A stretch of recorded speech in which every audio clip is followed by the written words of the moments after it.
സംബന്ധിച്ചിടത്തോളം വലിയ ഒരു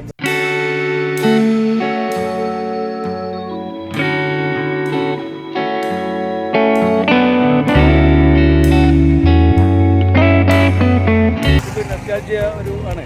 കാരണം അതേമാതിരി തന്നെ പാർക്കിലെ അവസ്ഥയിൽ പാർക്കിലൊക്കെ ചെറുപ്പത്തിൽ തന്നെ പോയിട്ട് എൻ്റെ ഓർമ്മ വെച്ച കാലം തന്നെ നമ്മൾ പാർക്കിലൊക്കെ പോയി കൂടെ ഒരുങ്ങാനും അതൊക്കെ നമ്മളെന്താ പറയുക ഗൃഹാതുരമായ ഓർമ്മകൾ.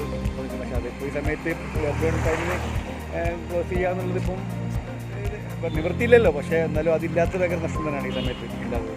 മാനാഞ്ചിറ അതേമാതിരി മാനാഞ്ചിറ സ്ക്വയർ ഞാൻ പഠിച്ചത് മോഡൽ സ്കൂളാണ് തൊട്ടടുത്തില്ല. അപ്പോൾ അവിടുത്തെ ഞങ്ങൾ വൈകിട്ട് ഈവനിങ് ക്ലാസ് വിട്ട് കഴിഞ്ഞാൽ അവിടെ പോയി ആ ടൈമിൽ തന്നെ പോയി ഇരിക്കാറുണ്ട്. അവിടെ കുറേ ഇങ്ങനെ ആളുകൾ സാഹിത്യകാരന്മാരെ ഒരു ഏരിയ ഉണ്ട്, ആലിൻചോട്ടിൻ്റെ അടിയിലൊക്കെ.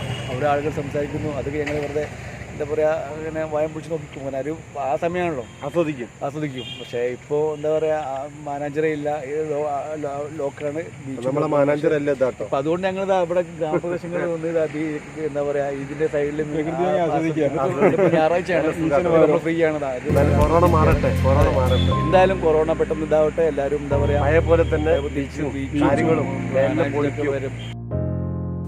ഏതായാലും കൊറോണയൊക്കെ മാറി നമ്മുടെ പഴയ പ്രതാപത്തിലേക്ക് നമുക്ക് തിരിച്ചു വരണം. അല്ലെങ്കിൽ നമ്മുടെ കുടുംബത്തിലൊക്കെ വലിയ തോതിൽ മാനസിക പ്രയാസങ്ങളുണ്ടാക്കും. നമുക്ക് അതിനു വേണ്ടി പ്രാർത്ഥിക്കാം. കൊറോണയൊക്കെ അകന്നു പോയ ഒരു നല്ല നാളേക്ക് വേണ്ടി.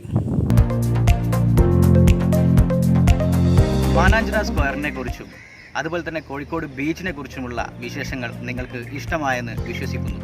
പുതിയ കാഴ്ചകളും വിശേഷങ്ങളുമായി വീണ്ടും കാണാമെന്ന പ്രതീക്ഷയോടെ എല്ലാവർക്കും നന്ദി, നമസ്കാരം. നിങ്ങൾക്ക് ഈ ചാനൽ ഇഷ്ടമാകുകയാണെങ്കിൽ സബ്സ്ക്രൈബ് ചെയ്യുക. പുതിയ വീഡിയോകൾ കാണാൻ വേണ്ടി ബെൽ ബട്ടൺ കൂടി ക്ലിക്ക് ചെയ്യുക.